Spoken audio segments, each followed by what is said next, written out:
cheekbones, inside the mouth. All those areas are very important for making sound.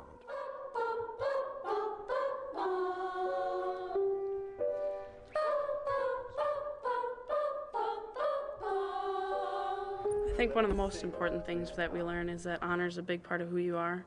And as you grow up, you kind of learn that, but this really helps reinforce that. Without discipline, nothing would happen. You have the music discipline, then you have the physical discipline, you have the discipline of manners, the discipline of being with people, the discipline of applying yourself, of not giving up, the discipline of mixing with other people, as you have seen, being able to walk into a restaurant, sit down, mix with adults, feel comfortable in adult company. All this discipline goes hand in hand. And of course, that would be far too much for me. And it's good to have different people responsible for different things, but the whole thing comes together and you have this well-rounded artist. And they are all artists. I call them ordinary boys who work hard to do extraordinary things. And one of my parents pointed out to me, maybe it's boys who are extraordinary that happen to have the opportunity to show it at some point. And either way you look at it, there's not a lot of opportunities in arts for young men of that age to excel. My younger son, he was, I think, 7 when he first joined, and he's 10 now. And he was very shy. We had him in gymnastics, and he had to go up on stage, and he was petrified, and he didn't do anything. He ran off. He saw us, and he just ran to us. And I was scared, because that had happened like maybe 6 months before he got into the choir, and it was his first concert. And I'm like, John, he ran off the stage when he was in gymnastics, and I'm really afraid he might get scared and run off the stage. And, oh, don't worry about it, don't worry about it. He did great. I just got a goal on it. You did, just about in the foosball or in the air hockey? Foosball. Most of the boys come because they get to play in the game room and football, and we've got, our bus has TVs on it, so they get to ride the bus. And then they stay because they fall in love with the music. Most parents bring them because they fell in love with the music, and then they leave them there and keep them there because of the other things that they learn, the travel experiences, the manners, the behavior. Can't tell you how much parents appreciate that. I have to say that early on, he and I collaborated on the kind of standards we wanted to see in the choir, because he's been with us since the first season. And I had known him years before. And knowing the way he was with kids, I sought him out and brought him on board. And so he's been with us ever since. I just had to tell him, John, I'm taking my boys' choir on a trip. I'd love to have you along as, and help manage them as a prefect. And I got that word from the Vienna Boys Choir. They have prefects, with their group. So he agreed to do that, and boy, it was wonderful. It really was.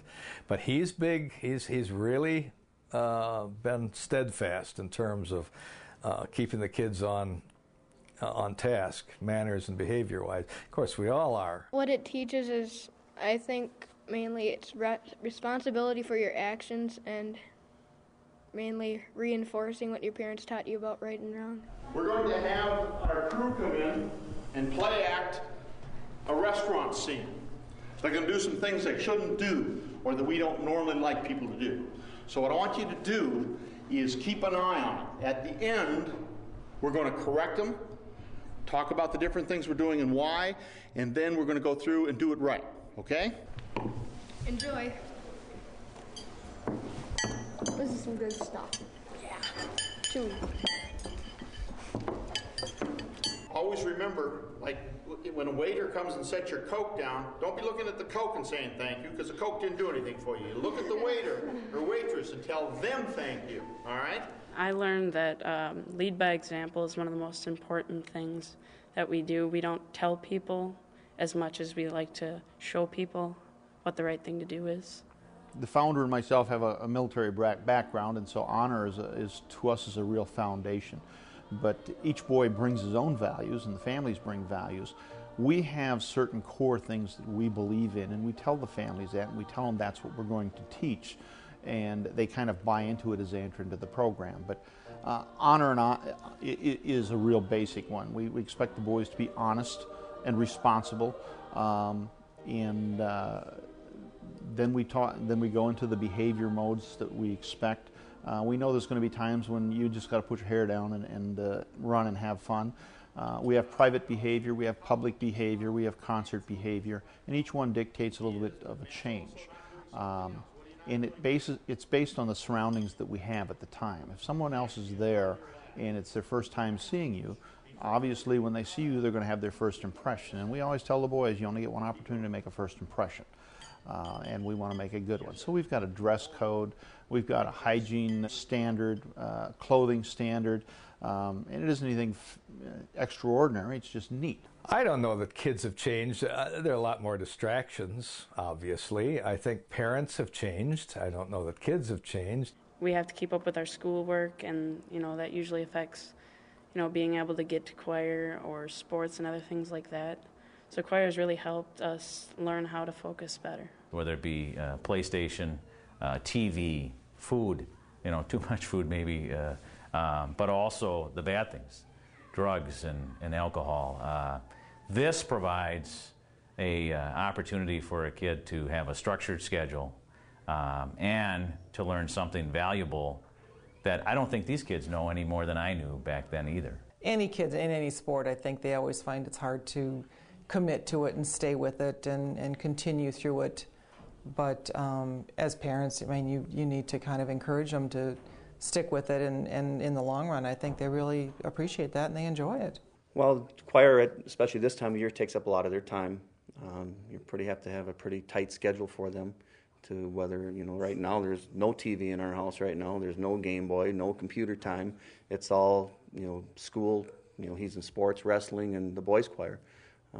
Just got to keep to a tight schedule.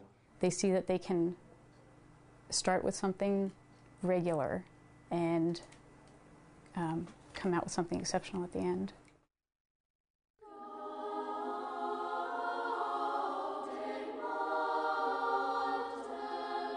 Some of those cathedrals in Germany and France and Austria, some of those are just unbelievably gorgeous. Niersheim, Germany, that was a huge cathedral, and the sound in there was just amazing, and the whole ceiling was painted, and it was just really beautiful in every way. I went to see New Zealand and Australia, I went to Norway, Sweden, Denmark, most of Europe. Germany, France, Austria, Iceland, Scotland, Ireland. European cathedrals are typically quite old. They're built of stone, and their floors are of granite, and the acoustics are very live. They're very live environments. So it's very nice for choir to sing there. We have some of the same kinds of things right here in the Twin Cities with this cathedral in St. Paul and the Basilica in Minneapolis and some of the other large churches, St. Mark's Episcopal Cathedral and some of those. Beautiful churches to sing in. The first trip we took was to Brookdale Shopping Center, where our first concert was. The tallest guy in the choir, first performance on the top riser, fainted, fell off the back riser right on his back.